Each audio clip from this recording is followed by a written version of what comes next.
네, 전국 이슈 자세히 짚어보겠습니다. 배종호 세안대 교수, 정연국 전 청와대 대변인과 함께하겠습니다. 어서 오십시오. 네, 안녕하세요. 네. 자, 어제 민주당 정청래 대표가 교섭단체 대표 연설을 했습니다. 50분간 진행이 됐는데 내란 청산만 26번 거론이 됐고요. 협치라는 말은 단 한 번도 나오지 않았습니다. 어제 연설 내용 전체적으로 어떻게 보셨나요? 네, 어제 이제 연설 보면서 국민의힘 측에서는 왜 악수를 한 지 하루 만에 다시 협치를 찾느냐 네. 이렇게 공개적으로 비판을 하고 있습니다. 말씀하신 대로 보니까 내란은 26번 언급을 했고요. 네. 그리고 또 청산은 17번 언급을 했습니다. 그러니까 내란 청산을 해야 된다는 것이 무려 43번이나 언급이 된 거죠. 그리고 협치라는 단어는 단 한 번도 없었고요. 네. 그렇지만은 지금 현재 내란이 청산이 되지 않는 것은 현실이고, 그리고 또 여전히 국민의힘 지도부 포함해서 뭐 전환길 씨 등 강성 지지층에서는 내란을 옹호하고 있는 그런 상황이기 때문에 지금 뭐 국회에서 첫 연설하는 거 아니겠습니까? 이런 이제 현실적인 문제를 정청래 대표 입장에서는 문제 제기를 하지 않을 수가 없다. 그러면서 앞으로 미래로 가기 위해서는 확실하게 내란 척결 또 내란 종식에 국민의힘이 협조를 해야 된다라고 강력하게 얘기를 했는데, 이런 이제 상황을 보면 앞으로도 국민의힘 측에서 뭐 내란 청산을 협조하겠다라는 그런 입장은 안 보이기 때문에 강대강 충돌은 계속될 수밖에 없는 것이 아닌가, 이렇게 전망이 됩니다. 네, 국민의힘을 향해서 위헌정당 해산 심판 대상이 될 수 있다라고 다시 한번 경고를 하더라고요. 어떻게 들으셨나요? 그렇죠. 어제 저는 보면서 거기에는 협치는 없고 협박만 있었다 생각이 됩니다. 제1야당을 대상으로 해서 그것도 본회의장에서 정당 해산 경고를 한 것 아니겠습니까? 네. 일종의 협박을 한 것이죠. 그런데 이런 경우를 본 적이 있습니까? 이런 사실상 역대 유례가 없는 그런 사례라고 보여집니다. 여당 대표가 야당을 대상으로 해서 정당 해산을 공개적으로 이렇게 본회의장에서 언급을 한다. 이것은 이런 상황에서 어떻게 협치가 되겠습니까? 당연히 협치가 될 수 없는 부분이고, 여당 정청래 대표 같은 경우는 이 협치는 머릿속에 없는 것 같고요. 국민 통합도 전혀 얘기를 하지 않았습니다. 국민 통합에 대한 생각도 전혀 없는 것 같아요. 여당 대표로서의 자세가 아니라 이게 야당 대표 연설인지 여당 대표 연설인지 헷갈릴 정도였는데, 여당 대표로서는 자세 전환을 꼭 해야 되는 그런 상황이 아닌가 싶습니다. 네, 국민의힘 지도부의 반응을 보면은 장동혁 대표는 정청래 대표를 향해서 여의도 대통령이라고 이제 지칭을 했고요. 송원석 원내대표는 이재명 대통령의 레임덕이라고도 언급을 했어요. 어떻게 평가하실까요? 이제 뭐 여의도 대통령이다라는 이제 그런 메시지로 때린 것은 두 가지 의미가 담겨 있어요. 하나는 민주당이 여의도에서 입법 독재를 한다라는 이제 그런 공격 포인트가 있고요. 또 하나는 여의도 대통령은 정청래 대표다라고 네. 하면서 이재명 대통령하고 그리고 또 정청래 대표 사이를 좀 갈라치게 하려는 그런 뭐 전략적인 계산이 담겨 있는 것으로 보여지는데, 과연 이런 부분이 설득력이 있게 국민들께 전달될 것인가? 역시 이제 제가 가장 중요하게 보는 포인트는 현재 내란이 분명히 청산이 됐는가 안 됐는가라는 문제 하나하고, 그리고 이 내란을 청산하기 위해서 국민의힘이 변화된 모습을 보여주느냐 안 보여주느냐라는 부분인데, 안타깝게도 지금 보면은 윤석열 전 대통령 내란 수괴지 않습니까?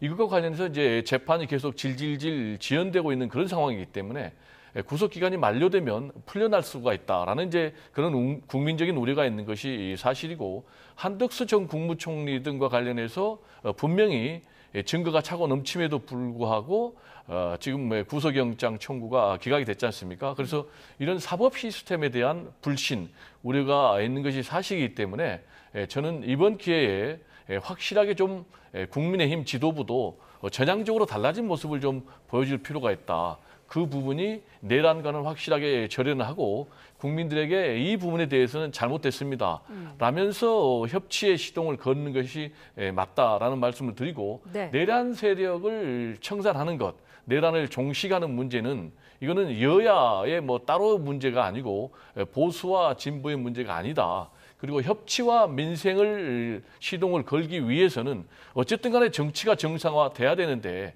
이 내란을 확실하게 청산 또 종식하지 않고는 정치 정상화는 되지 않는다. 정치 정상화가 되지 않으면은 민생과 경제도 상당히 어렵다라는 좀 말씀을 강조하고 싶습니다. 네, 말씀하신 그 협치 시동을 누가 먼저 거느냐에 대해서는 여야의 생각이 조금 다른 것 같은데 오늘 국민의힘 송원석 원내대표의 연설이 있지 않습니까? 이런 분위기에서 협치의 언급을 할 수 있을까 싶기도 한데요. 글쎄 협치 말씀이 나올지는 모르겠습니다만은 정청래 대표는 어제 이 내란 청산이 이 정치 보복이 아니다 이렇게 얘기하지 않습니까? 이것은 지난번 문재인 대통령이 똑같은 말을 했어요. 적폐 청산은 정치 보복이 아니다 이렇게 했어요. 그러면서 아마 1000여 명을 수사를 해서 200여 명을 구속시키고 그 사이에 5명이 그때 선택을 하는 그런 상황이 벌어졌는데 그런 전철을 밟겠다고 공개적으로 선언을 한 것이라고 봐야 될 것입니다. 그런 상태에서 지난번 대통령실에서 대통령과 여야 대표들을 만났을 때 대통령이 그랬지 않습니까? 여당이 가진 자가 조금 더 양보하라. 네, 그렇게 하겠습니다라고 대답했던 것이 정청래 대표였습니다. 네. 협치하겠다고 얘기를 했죠. 그렇지만 돌아서서 국회에 와서는 검찰개혁, 본인들이 이 계획했던 대로 추석 이전에 검찰청 해체 소식 전해드리겠다고 했습니다. 그러면서 특별재판부 그대로 하겠다고 얘기를 했고 대법관 정원하겠다고 얘기했고 그동안 주장했던 그대로 하겠다고 얘기를 달라진 게 하나도 없습니다. 네. 그런데 여기에서 지금 야당에서 협치를 얘기할 수가 있겠습니까? 그렇기 때문에 오늘 송원석 대표 원내대표의 대표 교섭단체 연설에서도 협치 얘기는 물론 뭐 하고 싶지는 않겠지만은 그래도 협치에 의한 의회 민주주의의 복원 이것은 말씀하시는 것이 오히려 더 여당에 비교되게끔 품위 있는 자세가 되지 않을까 싶습니다. 네, 어제 장동혁 대표도 정치를 걷어차지 않겠다라는 부분을 다시 언급을 했더라고요. 어떻게 보시나요? 장동혁 대표는 지금 이제 고개 정치를 할 수밖에 없는 그런 상황 같아요. 그렇게 말씀드린 이유는 장동혁 대표가 강성 극우 메시지를 통해서 또 강성 극우 세력 전한계 씨를 대표라는 그런 세력들에 의해서 당선이 된 것은 팩트 아닙니까? 네. 그렇지만은 말씀하신 대로 지금 본인이 협치를 얘기하고 있어요. 또 협치를 얘기하기 위해서는 또 본인이 협치를 하기 위해서는 이 강성 극우 세력들과 사실상 단절해야 되는 양립이 불가하는 굉장히 어려운 상황에 처해 있단 말이에요. 그래서 지금 이제 본인은 굉장히 딜레마적인 상황인데 이걸 과연 현실적으로 풀어갈 수 있을까?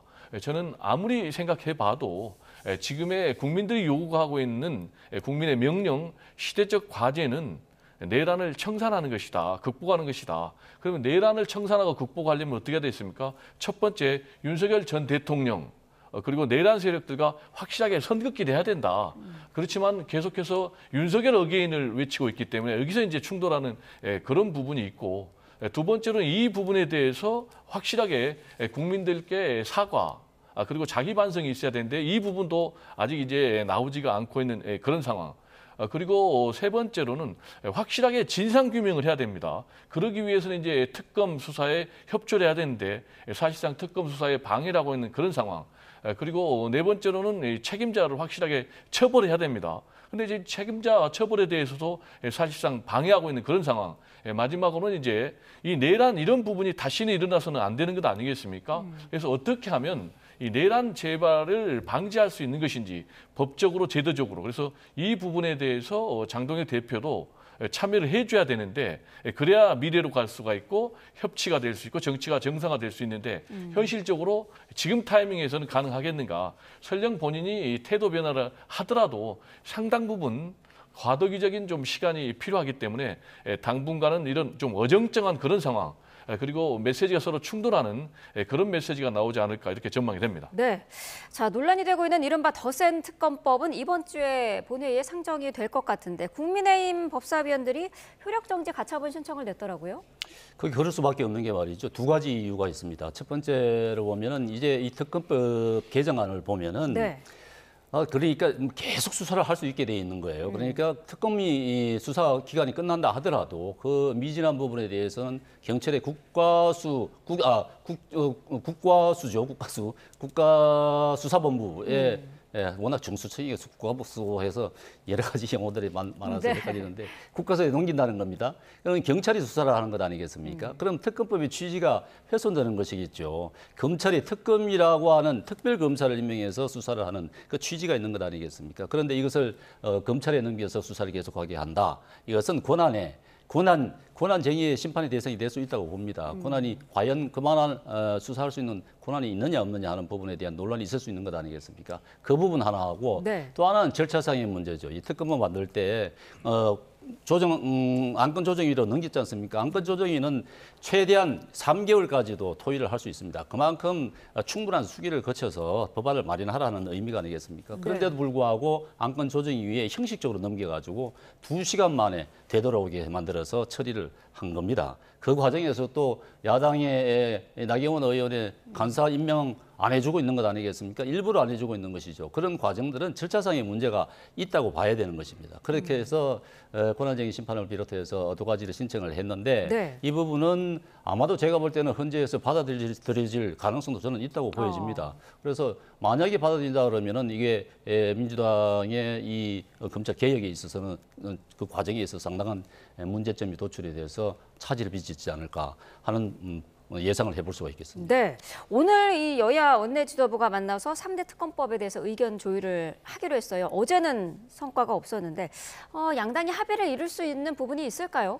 네, 지금 뭐 절충안이 나오고 있는 그런 상황입니다. 네. 그리고 또 절충 가능성이 굉장히 높은 그런 전망 이유는 지금 현 이재명 정부가 순조롭게 순항하기 위해서는 정부조직법 개편안이 조기에 처리가 돼야 됩니다.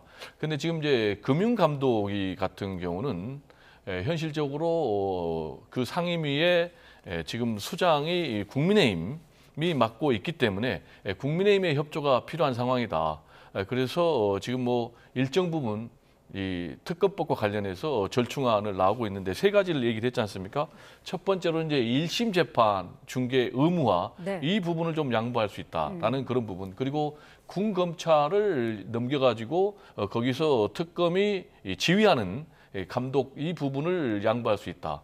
그리고 국수본 이 부분에 대해서도 역시 이제 사건을 넘겨가지고 계속해서 특검이 지휘하는 이 부분도 양보할 수 있다. 라고 지금 민주당이 입장을 내놓고 있기 때문에 얼마든지 절충이 가능하다라고 말씀을 좀 드리고요. 그리고 이제 지금 국민의힘에서 이 부분과 관련해서 뭐 효력정지 가처분 신청도 내놓고 네. 그리고 또 권한쟁의 심판 청구도 지금 헌재에 한 상황인데 이게 이제 받아들여질 가능성이 굉장히 높다. 이렇게 말씀하셨는데 저는 기본적으로 받아들여질 가능성이 좀 상당히 희박하다. 이렇게 봅니다. 네. 지금 이제 국민의힘에서 얘기하는 것은 왜 나경원 의원과 관련해서 간사 선임을 안 했느냐. 그리고 간사 선임을 패싱한 상황에서 안건 조정위를 통과시켰느냐라는 이제 그런 부분인데 기본적으로 헌법재판소도 그러고 사법부도 그러고 국회에서 자율적으로 하는 것이 맞다라는 이제 그런 입장. 네. 최대한 뭐 정치 영역에는 개입하지 않겠다. 사법의 정치화는 바람직하지 않다라는 이제 그런 입장이기 때문에 결정적으로 뭐 현행법을 위반한 그런 부분이 나타나지 않는다면은 이 부분에 대해서 개입하지 않기 때문에 이 부분과 관련해서 저는 개인적으로 이게 무슨 결정적으로 실정법을 위반한 그런 부분이 아니다고 판단하기 때문에 가처분 신청 같은 경우도 기각될 것이다. 그리고 권한쟁의 심판 청구도 저는 기각될 가능성이 굉장히 높다. 이렇게 좀 다르게 전망을 합니다. 네. 자, 상반된 전망을 해주셨는데요. 결과는 지켜봐야 될 것 같고요. 다음 주제로 좀 넘어가 보겠습니다. 김어준 씨의 유튜브 방송을 놓고 민주당 내부에서 충돌이 발생을 했습니다. 곽성원 의원이 유튜브 권력이 정치 권력을 휘두르고 있다면서 그들에게 머리를 조아려서 정치할 생각이 없다라고 한 게 시작이었어요. 어떻게 보셨나요? 일단 뭐 곽상원 씨의 주장 중에 설득력 있는 부분 또 현실적으로 맞는 부분이 있어요. 지금 방송인 김어준 씨가 절대적인 영향력을 행사하고 있다라는 부분은 맞는 것 같아요. 그럼 이제 이 김어준 방송인의 절대적인 영향은 어디서 나오느냐? 본인의 유튜브를 통해서 강성 지지층들이 상당히 영향력을 받고 있기 때문에 현실적으로 영향력을 행사한 건 사실이에요. 그 대표적인 사례가 지난번에 지금 민주당 전당대회 때 정청래 대표가 예상을 뒤엎고 압도적으로 박찬대 후보를 이겼지 않습니까? 이때도 지금 뭐 일반적으로 평론가들도 그렇고 언론에서도 그렇고 이거는 뭐 김어준의 힘이다라는 이제 그런 평가가 있었어요. 근데 네. 이런 부분과 관련해서 과연 이런 부분이 맞냐 틀리냐라는 것과 관련해서는 지금 이제 곽의원 같은 경우는 이건 바람직하지 않다. 당내 민주주의를 위해서 특정인의 영향력이 마치 교리처럼 전달되는 것은 민주당의 미래에 좋지 않다라는 이제 문제 제기를 하고 있고, 반면에 최민희 의원 같은 경우는 아니다. 네. 이거는 이제 집단 지성의 힘이다라는 이제 문제 제기가 있기 때문에 이 부분은 상당 부분 앞으로 민주당 내에서 논쟁이 될 것 같고요. 네. 저는 개인적으로 이런 부분에 대해서 좀 치열하게 논쟁을 할 필요가 있다. 그리고 치열하게 지금 논쟁이 시작되는 이것 자체가 오히려 저는 역설적으로 민주당의 건강성을 보여주는 그런 대목이 아닌가. 국민의힘 같은 경우는 뭐 원보이스, 한 목소리밖에 나오지 않았겠죠. 저는 그렇게 개인적으로 생각을 합니다. 네. 민주당에게 김어준이 유튜브의 권력이라면 국민의힘에게는 전환길이 있지 않습니까? 김재섭 의원이 어제 이 곽상원 의원이 엄청난 용기를 보여준 거다 이렇게 평가를 하면서 국민의힘 역시 전환길에게 먹이를 주지 말아야 된다, 관심을 아예 주지 말아야 된다 이렇게 언급을 했더라고요. 글쎄요, 그 전환길 씨가 김어준 씨만큼의 위력을 갖고 있는지는 모르겠습니다만은 어쨌든 김어준 씨는 민주당 내에서의 절대 권력인 맛은 맞는 것 같습니다.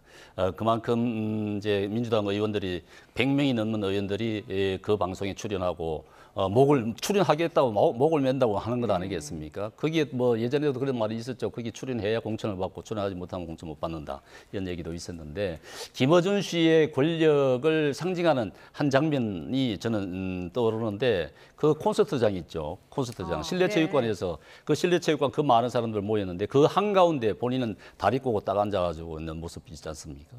그때 저 문재인 대통령을 비롯해서 저 김경수, 김민석 총리까지 가서 박수치고 했던 모습이 생각나요. 그만큼의 어마어마한 권력을 자랑을 한 것이죠. 그렇기 때문에 앞서 말씀하신 대로 전당대회 때 박찬대 뒤에는 이재명이 있고 정천대 뒤에는 저 김어준이 있다고 했는데 김어준이 이겼다 그러면 이재명 대통령이 졌다는 얘기가 되는 겁니까?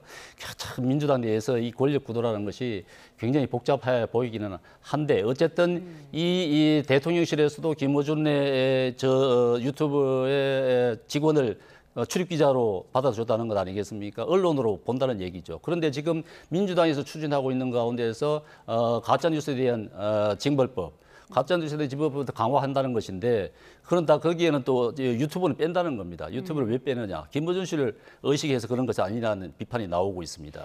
그러면 그때는 또 언론이 아니고 민주당이 언론관이 뭔지를 지금 말 수가 없는 그런 상황인데, 어쨌든 김어준 씨의 민주당 내에서의 권력은 대단한 것 같습니다. 참 상식적으로 이해가 가지 않고요. 지금 국민의힘의 전환길 씨하고는 비교가 되지 않는 그런 권력이라고 생각이 됩니다. 네.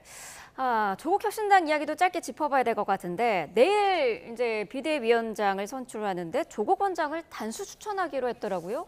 네. 당내 반발의 목소리도 있었던 걸로 알고 있는데요. 네, 세 차례나 의총을 했고요. 네. 말씀하신 대로 세 차례나 의총이 열려가지고 결론을 내린 데는 당 내부에서도 반발이 있었고, 네. 반발의 결정적인 이유는 과연 지금 조국 전 대표가 등판할 시기냐, 네. 오히려 역풍에 직면할 경우에는 조기에 추락할 수가 있다라는 네. 이제 그런 우려의 목소리. 그럼에도 불구하고 사실상 조국의 당인데 조국 전 대표가 이런 위기 상황에서 이걸 회피할 경우에 과연 그게 설득력이 있겠느냐라는 것이 하나. 두 번째로는 지금 지도부가 총사퇴한 그런 상황 아니겠습니까? 네. 이런 난국을 수습할 사람이 있겠느냐. 조국 전 대표를 등판시키지 않을 경우에는 결국 이제 외부에서 비대위원장을 데려와서 비대위원장 체제로 이걸 수습을 해야 되는데, 그건 현실적으로 불가능하다라는 이제 판단에 따라서 조국 전 대표가 다시 대표로 사실상 내일 추대돼서 복귀를 하는데, 지금 이거는 이제 조국 전 대표 그리고 또 조국 혁신당의 당초 일정하고는 좀 맞지 않아요. 네. 11월 달에 등판하는 걸로 돼 있는 이런 상황. 그래서 이런 일정이 지금 굉장히 차질을 빚었는데, 이런 부분을 과연 극복할 수 있겠는가라는 문제가 하나 있고요. 두 번째로는 강미정 전 대변인 측을 포함해서 피해자 측에서는 공개적으로 지금 조국 전 대표가 등판하는 것은 맞지 않다라고 이제 문제 제기를 하고 있는 그런 상황에서 조국 전 대표가 등판했을 경우에 상당히 강력한 역풍에 직면할 수 있거든요. 그래서 이런 부분을 과연 본인이 극복할 수 있겠는가. 네. 그리고 이제 본인이 범여권의 잠룡으로 분류되고 있는 건 사실입니다. 그리고 본인의 마음속에서도 대권 의지가 분명히 있을 텐데 네. 지금 뭐 다음 대통령 선거까지는 뭐 4년이 훨씬 넘게 남았지 않습니까? 그래서 지금 뭐 이 성부의 사건이라는 굉장히 이게 폭발력이 큰 사건 아니겠습니까? 지도부가 총사퇴할 정도로. 그래서 이 문제를 잘못 수습할 경우에는 조국 전 대표가 조기에 엄청난 큰 위기에 직면할 가능성도 배제할 수 없는 그런 굉장히 위험한 상황이 아닌가 이렇게 생각이 됩니다. 네, 말씀하신 것처럼 지금 조국 원장뿐만 아니라 당 앞으로의 어떤 계획이라든지 그런 부분에 있어서도 굉장히 위험한 결정인 것 같은데 왜 이런 결정을 내렸을까요? 그러게 말입니다. 저도 사실 조국 씨가 지금 등판할 때는 아니라고 보여집니다. 네. 사실 그 사면 복권 받고도 자숙할 시간이 있어야 되는데 곧바로 정치 활동에 들어갔던 것 아니겠습니까? 더군다나 지금 이 피해자들의 입장이 중요합니다. 피해자들이 그동안 손편지로 10장이나 그 피해를 절절하게 호소하면서 구제를 요청했던 것 아니겠습니까? 그런데 이 조국 대표는 나는 당원으로서 어떻게 할 수 있는 방법이 없다 하고 하면서 외면을 했던 거잖아요. 그럼 완전히 책임을 완전히 떠넘기는 것이죠. 책임을 회피하겠다고 한 것인데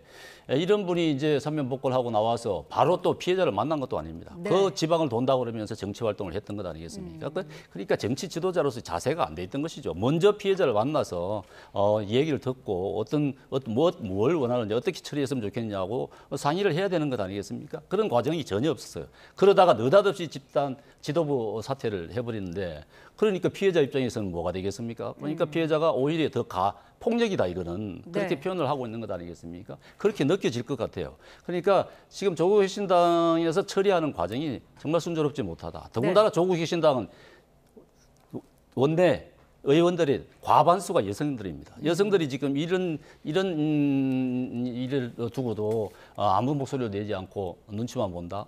물론 뭐 조국 씨가 당의 뭐 주인이기는 합니다만은 그런 상황에서 지금 조국 다시 뭐 당의 대표로 다시 복귀를 한다. 이것은 누가 봐도 이것은 이해할 수 없는 상식적인 결정이 아니라고 보여집니다. 네, 돌고 돌아서 결국에 조국 원장으로 결론낸 부분, 결국에는 조국의 당이라는 한계를 드러낸 거 아니냐 이런 지적이 나오고 있어요. 네, 그런 이제 문제 제기는 들 수밖에 없죠. 네. 명칭 자체가 조국 혁신당 아니겠습니까?